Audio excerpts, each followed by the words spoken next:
안녕하세요. 정사슴입니다.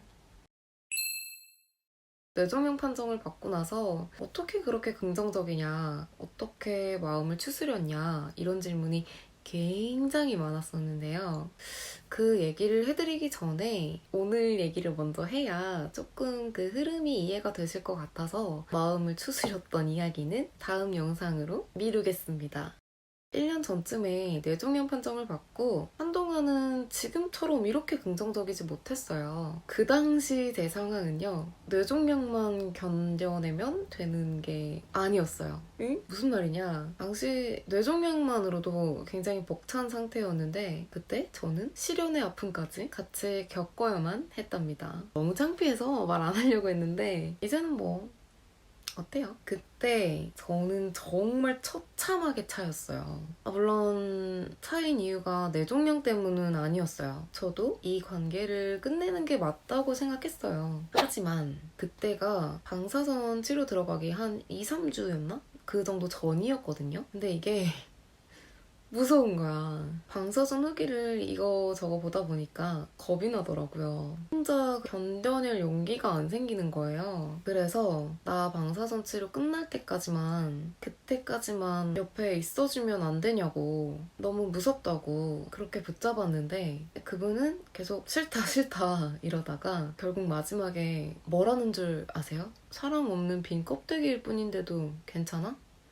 이러는 거야. 와우. 그래서 제가 욕 싸다구를 날리고 그래 야 라고 말했으면 좋았을 텐데 사람이 진짜 궁지에 몰리니까 자존심이고 뭐고 없더라고요. 응, 그래도 괜찮으니까 치료 끝날 때까지만 옆에 있어줘. 그랬어요. 그래서 그분도 알겠다.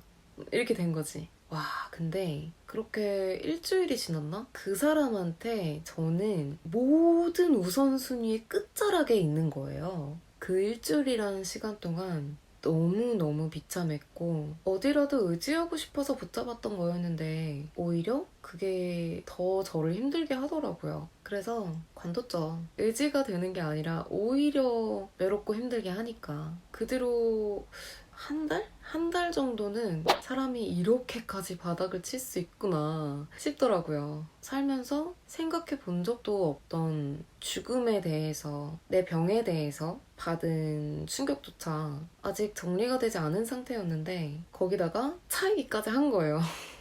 어떤 아픔이 더 컸냐 비교할 수 있는 문제가 아니었고 이 둘이 같이 시너지를 내면서 순간순간에서 베이고 피를 흘렸던 것 같아요. 내가 너무 보잘것없는 사람처럼 느껴졌어요. 자존감이 바닥을 쳤죠. 내가 얼마나 별로인 사람이면 이런 상황에서 차일 수가 있지? 어떻게 생각해도 그 사람이 이해가 안 되는 거예요. 너무 말이 안 되니까 그 화살을 모두 저한테 돌렸었어요. 나를 스스로 이렇게 자꾸 찔러대니까 상처투성이가 된 거예요. 이런 상태에서 보게 된 드라마가 있었는데 정말 많이 위로를 받았었어요. 그게 바로 나의 아저씨예요. 아이유 씨랑 이성균 씨가 주연했던 드라마인데요. 이게 방영되기 전부터는 어린 여자와 아저씨의 멜로물이라고 오해를 받아서 욕을 무지하게 먹었었어요. 근데 이렇게 뚜껑을 열어보니까 그런 내용이 전혀 아닌 거예요. 그런 러브라인이 아니라 세상으로부터 내쳐지고 외면받던 인생이 팍팍한 소녀가 처음으로 자신을 이해해주는 어른, 그러니까 그 아저씨를 만나게 되면서 소녀가 가지고 있었던 세상에 대한 응어리진 마음이 녹아가는 과정을 담아낸 내용이에요. 근데 이 과정들이 굉장히 따뜻해요. 드라마의 분위기는 전체적으로는 좀 우울하게 전개가 돼요. 어떤 분들은 보면서 아, 내가 다 우울해져서 못 보겠다. 이런 평도 꽤 있는 걸로 알고 있어요. 사실이고 저도 1화인가 2화인가까지 보고 짜증이 나서 보기 싫더라고요. 꾹 참고 그렇게 계속 보다가 5, 6화부터였나? 그때부터 정말 하나하나가 주옥 같아요. 주옥 같아요. 보는 그 한 회마다 거의 눈물을 10리터씩은 흘린 것 같아요. 세상에 나 홀로 버려진 것 같고 외로운 마당에 하루하루는 또 전쟁같이 느껴져. 이 드라마의 주인공과 상황은 다르지만 사람에게 받은 상처가 큰 이 여주인공에게 몰입이 많이 됐던 것 같고요. 그 극 중에 아저씨가 건네는 이해와 공감이 마치 내가 위로받는 것 같아서 서러움에 눈물이 막 폭발하게 되는 드라마예요. 보고 나면 참 따뜻하게 위로받는 느낌 받을 수 있으실 거예요. 이 드라마를 보면서 꺽꺽 막 이렇게 진짜 숨 넘어가듯이 많이 울었어요. 울고 나면 기분 되게 한결 나아지는 거 아시죠? 꽉 뭔가 얹혀져 있던 무언가가 싹 해소되는 기분이 들더라고요. 매 그렇게 막 오열하면서 울고 나니까. 정말 그냥 울어 제끼고 싶다. 그러면 이 드라마 완전 왕 추천합니다. 그러다 보니 이 드라마는 꼭 병으로 힘들어 하시는 분들에게만 추천드리는 게 아니라 어떤 문제로든 지금 마음이 힘드신 분들, 우울하신 분들에게 정말 강력 추천드립니다. 거의 뭐 항우울제 수준입니다. 대신에 반대로 현재 뭐 걱정이나 불안이 없고 기분이 매일매일 너무 좋고 너무 행복하다. 요즘 너무 행복하다. 그런 분들에게는 지금 보는 걸 그다지 추천드리고 싶지 않아요. 보다가 좀 쫙 가라앉으면서 우울해질 수도 있어요. 지금 행복하시더라도 언젠가 뭐 힘든 시기가 오게 안 오시면 좋겠지만 뭐 한 번쯤 올 거 아니에요? 좀 우울한 시기가? 그러면 이제 그때 꺼내서 보시면은 훨씬 좋을 것 같아요.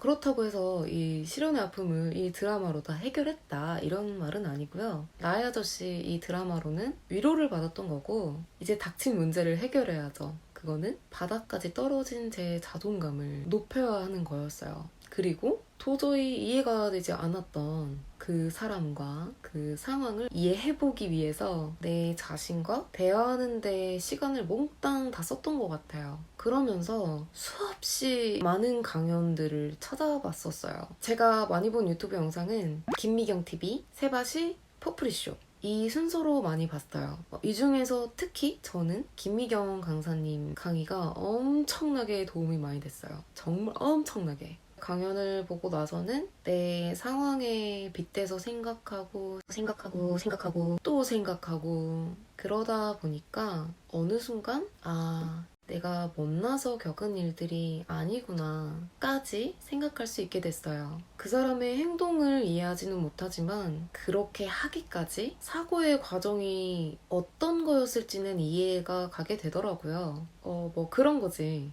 범인의 범행 동기를 들으면 그래서 그런 거였구나 라고는 하지만 그걸 정당하다고 생각하지는 않잖아요. 딱 그건 것 같아요. 왜 그랬을까를 알게 되니까 내 마음을 정리하는 게 정말 편해졌었던 것 같아요. 이렇게 시련을 극복하는 과정에서 자존감이 회복된 수준이 아니라 그 전보다도 훨씬 높아졌어요. 내가 누군지, 나는 어떤 사람인지, 내가 좋아하는 건 뭐고 싫어하는 건 뭐고 어떤 걸 할 때 행복을 느끼고 어떤 걸 할 때 불행을 느끼는지 이런 것들이 다 정리가 되더라고요. 이 시간이 저한테 지금까지도 너무 감사한 자양분이 돼준 시간이었어요. 온전하게 나만 들여다봤어요. 그렇게 제 자신과 친해지니까 자존감이 올라가더라고요. 그 전에는 나 자신에 대해서 진지하게 고민해 본 적이 없었던 것 같아요. 저는 그때 연애를 후회하지 않아요. 덕분에 급속 성장을 할 수 있었던 것 같아서 오히려 그 경험에 감사하고 있습니다. 그 사람한테 감사한 게 아니라 그 경험에 감사합니다. 어떤 경험이든 후회하기보다는 여기서 내가 뭘 끄집어낼 수 있을까 고민해보고 내 앞길에 자양분으로 이렇게 뿌려주면서 나중에 내 손으로 피워낸 꽃길 걸어가면 되는 거예요. 내가 해본 거에 대한 후회보다 안 해본 거에 대한 후회가 저는 훨씬 더 큰 것 같아요. 그러니까 뭐든 주저하지 마시고 하고 싶으면 그냥 하세요. 그리고 그 전 남친은 새벽마다 연락이 오더라고요. 넌 정말 좋은 사람이었어 라는 주옥 같은 멘트와 함께 저는 그러면 다음 영상으로 돌아오도록 하겠습니다. 오늘도 너무 감사합니다. 안녕.